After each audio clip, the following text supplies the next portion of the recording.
Vale, gracias, señora presidenta.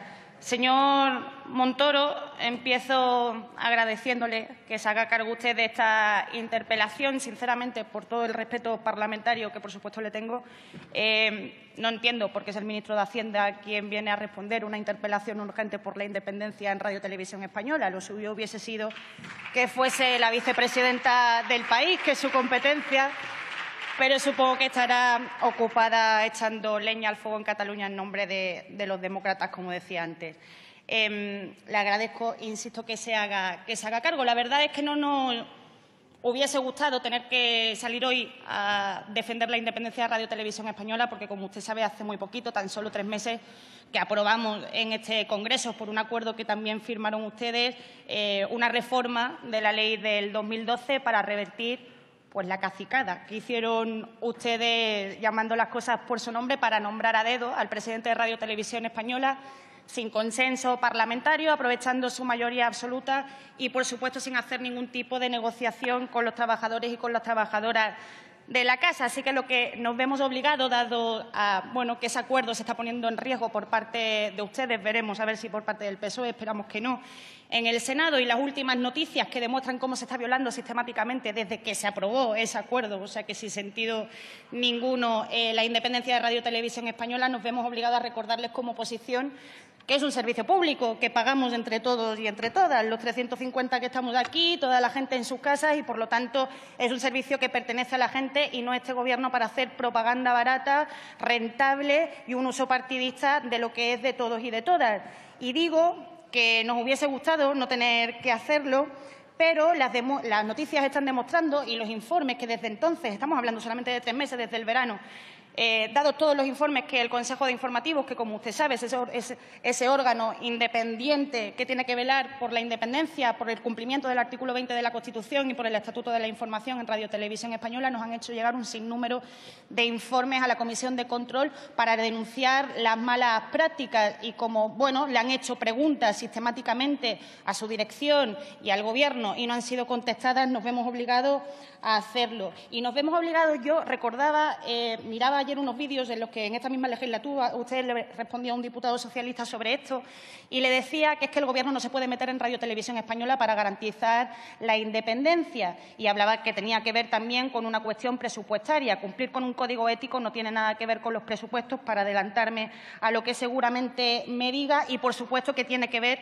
con la elección de este Gobierno. Como decía, esa ley ustedes lo cambiaron primero para nombrar a Echenique, primero, que además se tuvo que ir de la casa y tuvo que dimitir porque no había dinero suficiente para llevar a cabo la gestión de Radio Televisión Española, y después pusieron a Sánchez, que siempre me veo obligada a decirlo, porque creo que es de justicia. Ustedes pusieron a dedo a una persona que el único mérito que tiene en su currículum es haber privatizado, externalizado, haber hecho un ERE de 800 personas en Telemadrid y haberla convertido en la peor televisión de Europa. Ese fue su mérito y eso fue lo que le llevó actualmente a dirigir Radio Televisión Española. Y además una persona que ya, habiendo aprobado la ley en el Congreso, insisto, en la última comisión de control que le hicimos en el Senado, hace cosas como decir abiertamente no solamente que vota el Partido Popular, que, oiga, puede votar a quien le dé la gana mientras tenga claro que gestiona una cosa que es de todos, pero que también se declaró apostólico, románico y católico, y que por eso no retransmitía, por ejemplo, el Día del Orgullo Internacional que tuvo su sede en Madrid, cuando se retransmitió en todas las televisiones públicas internacionales, se retransmitió en todas las televisiones públicas. Debe ser que los amigotes de Actoy le llamaron para decirle que los niños tienen pene, que las niñas tienen vulva y que todo lo que se salga de eso no tiene que estar relacionado con Radio Televisión Española. Eso fue una vergüenza y eso está pasando desde que aprobamos, insisto, la ley y ese acuerdo que ustedes firmaron. Pero no solamente eso, insisto, han venido informes e informes y informes, y voy a empezar a detallarles uno a uno para ver si me puede dar explicaciones. El primer caso que le voy a plantear, señor Montoro, voy a preguntarle de una forma muy directa. ¿Tienen ustedes planes de ponerle en Génova 13 un despacho al director de los informativos de Radio Televisión Española? Es que hay pruebas evidentes de que ha habido filtraciones directamente desde Moncloa hasta la dirección de los consejos de los informativos de Radio Televisión Española, que la subdirectora de los informativos, Carmen Sastre, le pasó a una redactora un argumentario del Partido Popular para que se basara en él y retransmitir así, con palabras textuales, la declaración bochornosa de Mariano Rajoy en la Audiencia Nacional como testigo por la corrupción de su partido.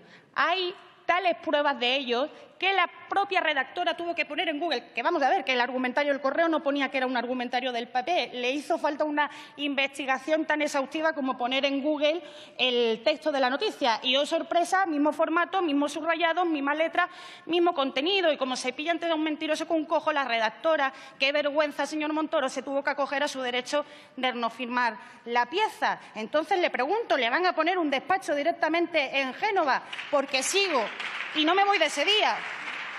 No me voy de ese día. Usted considera, así se dedica a Hacienda, usted considera por sentido común que ese acontecimiento, que el presidente del país tenga que ir a declarar a la Audiencia Nacional como testigo por corrupción ilegal de su partido, no es noticia? Porque todos los telediarios de todas las cadenas privadas abrieron con eso, pero es que abrieron todas las portadas de los internacionales, es que abrieron las públicas de las internacionales. Y en Televisión Española parece ser que consideraron que había mucho más contenido interesante ese día que el hecho de que el presidente del Gobierno tuviera que ir a declarar y no se retransmitió esa información. Y voy más allá. En la misma puerta había una protesta ciudadana, de gente que se ha tenido que comer, como ustedes, con la Gürtel, venga para el bolsillo, mientras se han tenido que echar a los hombros el peso de la crisis. Una propuesta ciudadana legítima. La corresponsal que estaba allí lo contó y lo metió en su pieza. Oh, sorpresa, cuando esa redactora pone la televisión y ve la pieza donde se ha cortado, curiosamente, se ha cortado la parte de las protestas ciudadanas. ¿Sabe cómo se le llama a todo esto? Es que estoy hablando del 26 de julio, cuando se aprobó la ley. ¿Sabe cómo se llama eso? Eso se llama manipulación, se llama censura y se llama uso propagandístico de la televisión pública. Pero me voy a poner técnica. Me voy a poner un poquito más técnica porque usted se dedica a Hacienda y yo soy periodista y me acojo al Estatuto de la Información. Es una violación del artículo 8 que le voy a leer literalmente. Los profesionales de la información audiovisual tienen el deber de ofrecer a la sociedad información de relevancia pública con veracidad, imparcialidad, objetividad y respeto a los valores consagrados en la ley de la radio y de la televisión de titularidad estatal. Y en este caso lo más grave es que los profesionales sí cumplieron con su deber, fueron los directivos, sus amigotes, los que nombraron a dedo, y de ahí que ustedes tengan mucho que ver con todo esto, los que aplicaron las tijeras o les pusieron una mordaza como intentan hacer con todos nosotros, como están haciendo en Cataluña y con todo lo que no les guste. Y vamos a seguir rebobinando, porque, insisto, me limito a lo del verano. Más casos de estos, porque hay 60 informes hechos por el Consejo de Informativos desde entonces. Javier Arenas, Ángela Cebes, Rodrigo Rato y Jaime Mayor Oreja declaran en la justicia también por el caso Gürtel, por la corrupción ilegal de su partido. No estoy hablando de fulanito ni de venganito, estoy hablando de altos cargos con responsabilidades públicas cuando se produjeron estos casos de financiación ilegal de su partido. Cree que no fue noticia, señor Montoro, porque en Televisión Española el Consejo de Edición pensó que no lo era. Más escándalos. Ya sabemos todos que el Ministerio de Justicia sirve para lo mismo que está sirviendo Radio Televisión Española, que es para tapar a sus corruptos. ¿Usted se cree que es normal que cuando había todo un debate en esta sociedad, en el Parlamento, en la calle, en todas partes, que se estaba poniendo en cuestión y seguimos poniendo en cuestión que hay falta de independencia en la justicia por culpa de un ministro que ha sido reprobado? ¿Usted se cree que eso tampoco era noticia como para darlo en los telediarios de Radio Televisión Española? ¿De verdad lo cree? Más escándalo. No sé si usted es consciente, y me paso de tema, que a los portavoces del resto de grupos parlamentarios y de formaciones políticas nos corresponde una cosa que se llama cuota de pantalla, que no es por chupar cámara, que también nos acusan a nosotros mucho de eso. Es por una cosa tan sencilla como fomentar la pluralidad y fomentar la democracia. Me voy a poner un caso muy gracioso. Fíjate, mirando al Partido Socialista, día de las primarias del Partido Socialista. Tiene Radio Televisión Española preparado un especial para retransmitir en directo quién iba a ser el secretario o la secretaria general del Partido Socialista. Supongo que pensando que iba a ganar Susana Díaz. Ganó Pedro Sánchez. Jarro de agua fría. ¿Sabes qué hizo Televisión Española? Cancelar el especial. Canceló el especial.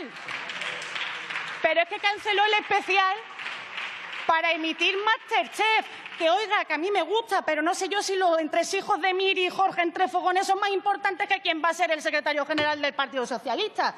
Digo yo, más sobre censura y sobre silencio informativo. Presentamos una moción de censura. Unidos Podemos la presenta.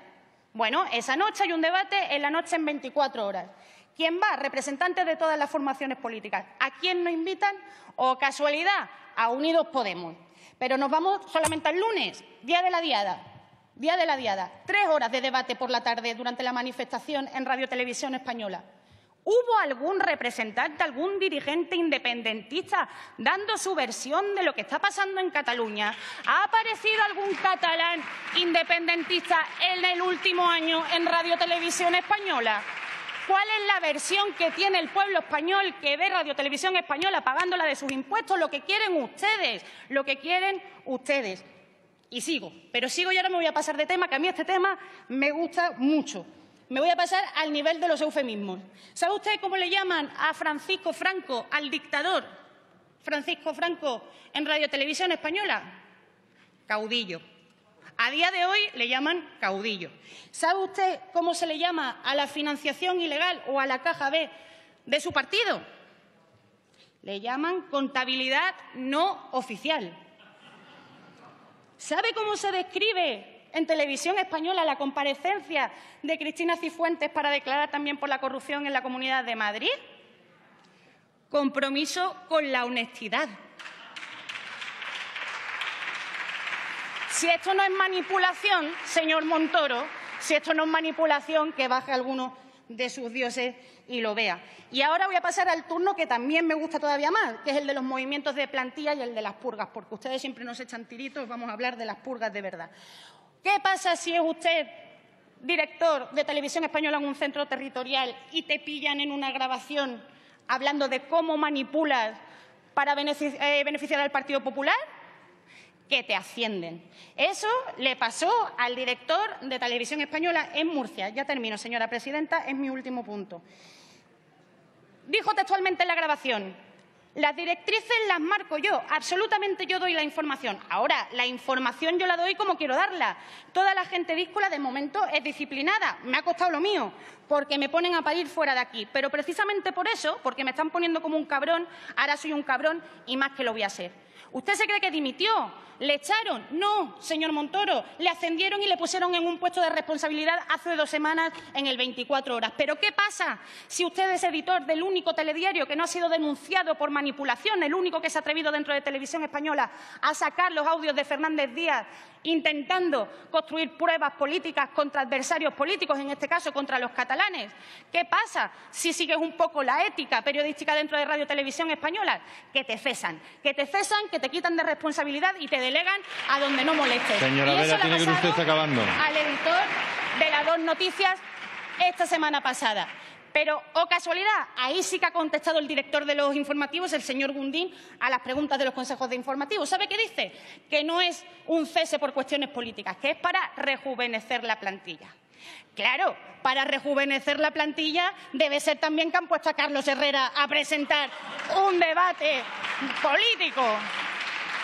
Señora Vera, su tiempo ha concluido. Todo el mundo sabe, Finalice. es el ejemplo en la COPE de modernidad, de vitalidad y de juventud. No nos tomen el pelo, ya tengo que acabar. Tenía mucho más para decirle, señor Montoro. Espero, por favor, le he puesto ejemplos muy concretos. Insisto, desde que se aprobó la ley en junio, por favor, tenga bien hacer lo que no ha sido capaz de hacer la vicepresidenta y contésteme.